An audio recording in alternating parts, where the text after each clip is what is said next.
소득세는 일정 기간 동안 개인이 얻은 소득에 대해서 과세를 한 겁니다. 개인이죠, 당연히 소득세니까. 자, 여기에는 이자 소득이랑 배당 소득이랑 사업 소득이랑 근로 소득이랑 연금 소득이랑 기타 소득이랑 퇴직 소득이랑 양도 소득이 있어요. 이렇게 열거되어 있습니다. 소득세는 법인세 같은 경우에는 전체 포괄주의였지만 소득세는 요렇게 요 8개만 이제 과세를 하는 거예요. 요것만. 여기 소득세 과세 범위입니다. 그래서 개인이 요 8가지의 소득이 있다. 그러면 이제 세금 신고를 해야 되는 거예요.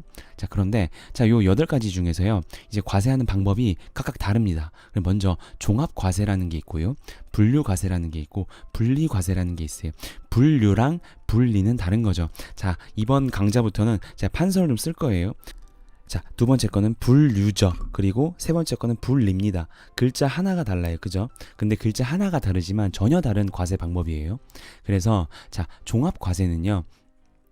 이자랑 배당이랑 사업이랑 근로랑 연금이랑 기타 이 6가지를 합쳐서 이제 과세를 하는 거고요. 그리고 분류과세는 퇴직이랑 양도만을 이제 과세를 하는 겁니다. 그리고 분리과세는요, 예외사항이에요. 어떤 거 예외사항이냐? 자, 이 종합과세들의 각각의 예외사항들이 있어요. 원래는 종합과세로 해야 되는 것인데, 요거는 이제 편의상 원칙 또는 중요성의 원칙에 따라서 요 예외사항으로 분리과세로 합니다. 그게 이제 분리과세가 되는 거예요. 자, 그래서 뭐 종합과세를 보면요.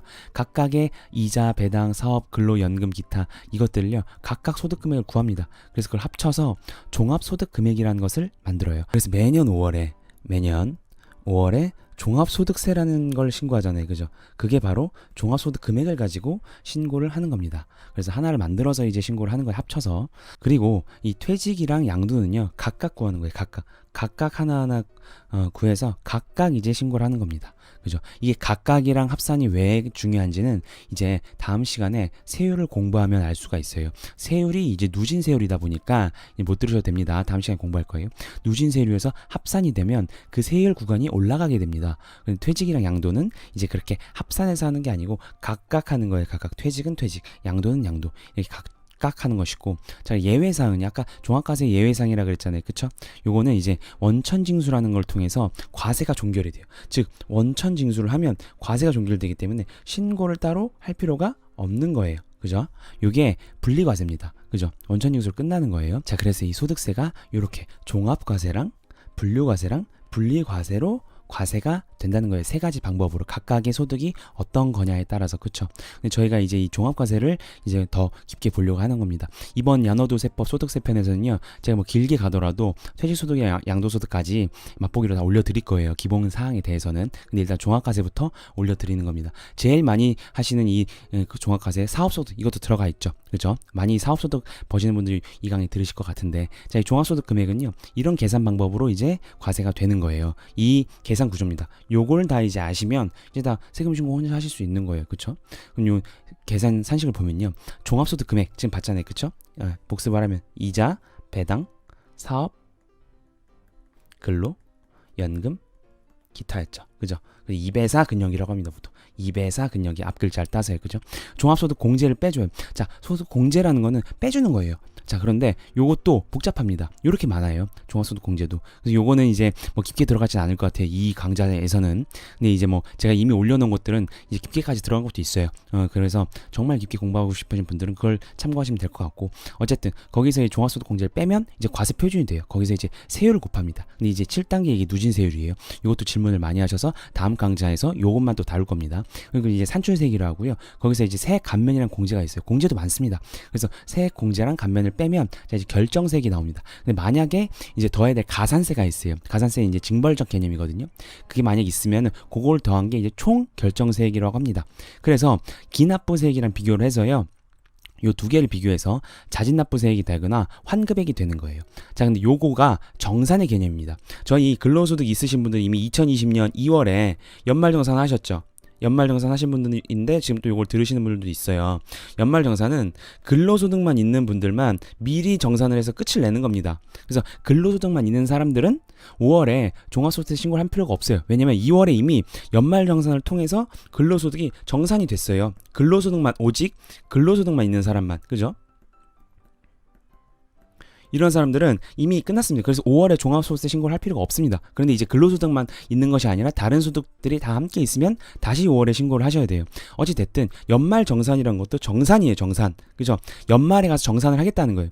종합소득세도 마찬가지입니다. 정산이란 게 요 과정을 통해서 이미 정산이 되는 거예요. 자, 근데 이게 뭐냐? 많이 물어보셔서 자, 이게 무슨 말이냐면 자, 기납부세액은 자, 이제 이런 원천 징수를 통해서 미리 떼갑니다. 나라에서 세금을 미리미리 5월에 한 번에 내는 게 아니라 1월부터 12월까지 발생하는 소득에 대해서 미리 떼줘요. 알게 모르게. 그래서 기납부세액이라고 해요. 기납부, 미리 납부했다는 거. 미리, 미리란 뜻이잖아요. 미리 납부한 세금이라는 거예요. 이미 여러분들이 국가에 미리 납부한 세금이 있어요. 그쵸? 그게 기납부세액이라는 것이고, 그리고 총 결정세액은요, 왼쪽에 있는 이 계산 구조 있죠? 여기까지, 토탈 여기까지가 계산 구조입니다. 그래서 요 계산 구조를 통해서 나온 게 이제 결정세액. 이 사람이 이제 토탈로 1년 동안 내야 되는 세금이 총 결정세액이에요.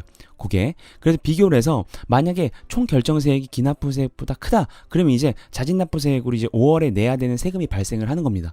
근데 만약에 자, 총 결정세액이 기납부세액보다 적어요. 그럼 미리 낸 것들이 많은 거죠. 그죠? 그래서 환급이 발생을 하는 거예요. 이렇게 되는 겁니다. 그래서 자진납부세액이라는 거는 이제 세금을 내야 되는 금액이 플러스인 거고, 환급액이라는 거는 5월에 환급되는 금액이 있으니까 마이너스라는 거예요. 그쵸? 자, 그래서 이렇게 종합소득 계산 구조를 간단하게 봤습니다. 그래서 이렇게 정리를 하시고요. 종합소득 금액에서 한 가지 더 볼 게 있어요. 자, 종합소득 금액은 2배사 근영이라고 그랬잖아요. 6가지. 그쵸? 그래서 이게 어떻게 계산이 되느냐면요. 수익이 있습니다. 무조건 번 거. 거기서 이제 비용을 빼줘요. 각각의 비용들은 개념이 좀 다른데, 어쨌든 거기서 비용을 뺀 것을 각각의 소득 금액이라고 합니다. 그죠? 이자 소득의 비용, 수익 비용을 뺀 거 이자 소득 금액이죠. 마찬가지로 다 소득 금액이라고 해요. 수익에서 비용을 뺀 거를 소득 금액이라고 합니다. 그죠? 근데 이자랑 배당은 비용을 인정해 주지 않습니다. 어찌됐든 나머지 사업, 근로, 연금, 기타는 각각의 비용들이 다 있어요. 그래서 그 비용들을 뺀 거를 소득금액이라고 하고, 거기서 이제 각각의 나온 금액이 있잖아요. 그죠? 그거를 합친 게 종합소득 금액이라는 거예요. 이해 가시죠? 그래서 이제 근데 합산을 하는 기준이 있습니다. 무조건 다 합산을 하는 게 아니고요. 1원이 발생을 하더라도 무조건 합산해야 되는 게 있고, 아니면 각각의 기준 금액에 따라서 그 금액이 넘지 않으면 합산을 안 해요. 그래서 그냥 분리과세를 끝이 나는 겁니다. 그래서 보면요, 합산 기준은 이자랑 배당은요, 금융은 소득금액이라고 둘이 합쳐서. 근데 요거는 2천만 원이 초과해야 종합소득금액에 합산을 하게 돼요. 그래서 만약 2천만 원 이하면요, 종합소득세 신고 안 해도 됩니다. 그냥 분리과세, 즉 아까 원천징수 있잖아요. 그거 이제 다다음 시간에 공부할 겁니다. 원천징수로서 과세가 종결이 되는 거예요. 그리고 연금소득도 이제 공적연금소득이랑 사적연금소득이 있거든요. 자, 이 사적연금소득은 1,200만 원을 초과해야 됩니다. 그리고 기타 소득 금액은 300만 원을 초과해야 자, 이 종합소득 금액으로 합산이 가능한 거예요. 지금 합산 기준을 공부하고 있어요.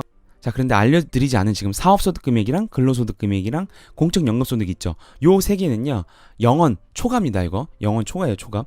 0원이 초과하면 1원이라도 있으면 무조건 신고를 해야 돼요.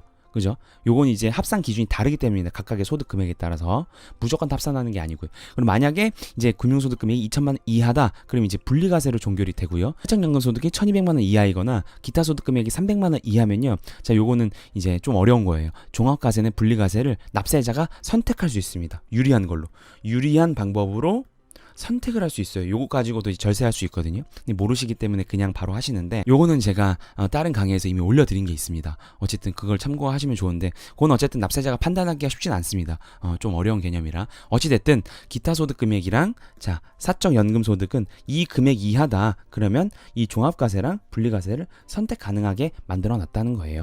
자, 그래서 요렇게 종합소득 금액이 어떻게 계산이 되고, 그리고 어떤 합산 기준에 의해서 합쳐지는지, 그래서 5월에 우리가 뭘 신고해야 되는 것까지 봤어요.